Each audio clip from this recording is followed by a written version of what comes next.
तो कहानी की शुरुआत होते रमेश जॉर्डी नाम के एक बंदे को दिखाया जाता है। यहाँ पर हम देख पाते हैं कि जॉर्डी एक सेंट्रल जेल में है। वो इसलिए क्योंकि उसने एक कार चुराई है। तभी उसके पास जेल का जेलर आता है और उसे समझाता है कि फिर दोबारा कभी ऐसा काम मत करना जिसकी वजह से तुम्हें दोबारा जेल आना पड़े। अब जॉर्डी जेलर से वादा करता है कि वो आगे से ऐसा कोई काम नहीं करेगा जिसकी वजह से उसे यहाँ आना पड़े।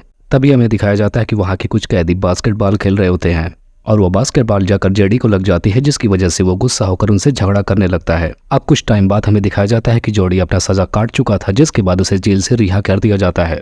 यहाँ पर जॉर्डी के पापा उसे कार से लेने के लिए जेल पर आए हैं। यहाँ पर उसके पापा अगर कहते हैं तुम्हारी माँ तुम्हारे इस हाल से बहुत ज्यादा गुस्सा है और टेंशन में है, जिसे सुनने के बाद जॉर्डी को गुस्सा आ जाता है और कहता है कि वो मेरी माँ नहीं है। तब हमें आगे कहानी में पता चलता है कि उसके पिता उसकी जिस माँ की बात कर रहे हैं वो उसकी असली माँ नहीं है, बल्कि उसकी स्टेप मदर है, जिसका नाम एलिस होता है। हम जान पाते हैं कि जॉर्डी को अपनी सौतेली माँ बिल्कुल पसंद नहीं है, इसीलिए हमेशा वो उससे गुस्सा रहता है। जिसके बाद अब उसके डेड गाड़ी के बारे में बात करने लगते हैं। तभी यहाँ पर बातों ही बातों में पता चलता है कि जो कार जॉर्डी ने चुराई थी उसका उसने एक्सीडेंट भी कर दिया था, जिसकी वजह से उसके डैड और भी ज्यादा गुस्सा हो जाते हैं। अब अगली सुबह हम देखते हैं कि जॉर्डी एक दुकान की शॉप पर होता है जहाँ पर वो जॉब के लिए गया था। लेकिन जब उस शॉप के ओनर को पता चलता है कि जीडी एक बार जेल जा चुका है, वो भी चोरी के इल्जाम में, तब दुकान का मालिक उसे इस बारे में पूछताछ करने लगता है। लेकिन जॉर्डी को इसके बारे में कोई भी बात नहीं करनी थी। तब यहाँ पर दुकान का मालिक जेडी से कहता है अगर तुम मुझे इस बारे में नहीं बताओगे तो मैं तुम्हें जॉब पर नहीं रख सकता। तब यहाँ पर जेडी बताता है कि मैंने एक कार चुराई थी जिसके सिलसिले में मुझे सजा हुई थी। जिसके बाद सारी बात बताने के बाद जेडी को बड़ी मुश्किल से वो जॉब मिल जाती है।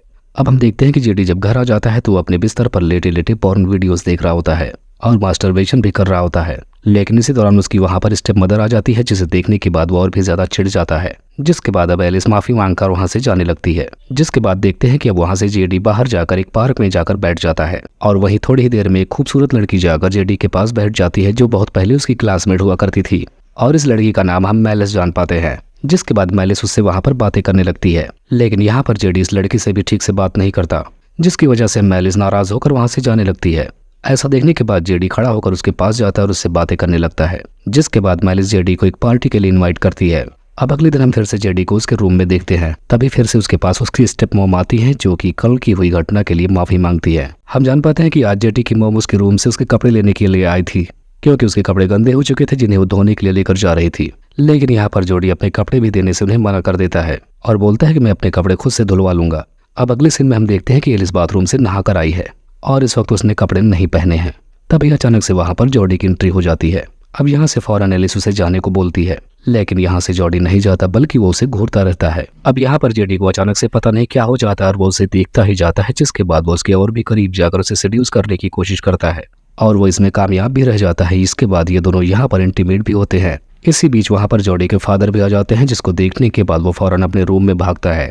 अब जॉर्डी के फादर बाथरूम में जाने वाले होते हैं, लेकिन एलिस उन्हें ऐसा करने से रोक लेती है और उसे अपने पास बुलाकर उनके साथ इंटीमेट होने लगती है, जिसका फायदा उठाकर जेडी फौरन वहां से निकल जाता है। अब अगले सीन में हम जेडी और एलिस को उसके साथ देखते हैं, जो एक ही बेड पर होते हैं और यहाँ से हमें पता चलता है कि अभी अपने अफेयर को कंटिन्यू रख रहे हैं। अब अगले सीन में हम देखते हैं कि जेडी एक शॉप पर काम कर रहा है। तभी वहां पर मेलिस उससे मिलने के लिए आती है। अब यहाँ पर ये दोनों शॉप पर बातें ही कर रहे थे, तब तक यहाँ पर इनका मैनेजर आ जाता है। यहाँ मैनेजर आकर उससे बोलता है कि तुम्हें अपने काम पर फोकस करना चाहिए। अब शाम के टाइम हम देखते हैं कि मैरिज जॉर्डी को घर छोड़ने के लिए जाती है। जिसके बाद हम देखते हैं कि जॉर्डी अब एलिस को अपने घर पर लेकर आता है और घर आने के बाद थोड़ी देर ये दोनों बातें करते हैं और इसी दौरान एक दूसरे को किस भी कर लेते हैं। लेकिन इसी दौरान यहाँ पर एलिस भी आ जाती है और जॉर्डी से बोलती है कि मुझे भी इस लड़की से इंट्रोड्यूस करवाओ। इतना कहने के बाद एलिस वहां से चली जाती है, लेकिन यहाँ पर एलिस को देखने के बाद साफ पता चलता है कि वो उसे देखकर जल भुन गई है। अब अगले सीन में हम जॉर्डी और मेलिस को झूला झूलते हुए देखते हैं। अब झूला झूलने के दौरान जेडी झूले से गिर जाता है, जिसे देखने के बाद मेलिस भी झूले से गिर जाती है। जिसके बाद ये दोनों यहाँ पर बहुत सारी मजाक मस्ती करते हैं। यहाँ पर मेलिस जेडी से पूछती है कि क्या तुम अपनी मॉम को अपनी मॉम मानते हो। तब यहाँ पर जेडी बताता है कि ऐसा कुछ भी नहीं है, बस वो मेरी स्टेप मैम है।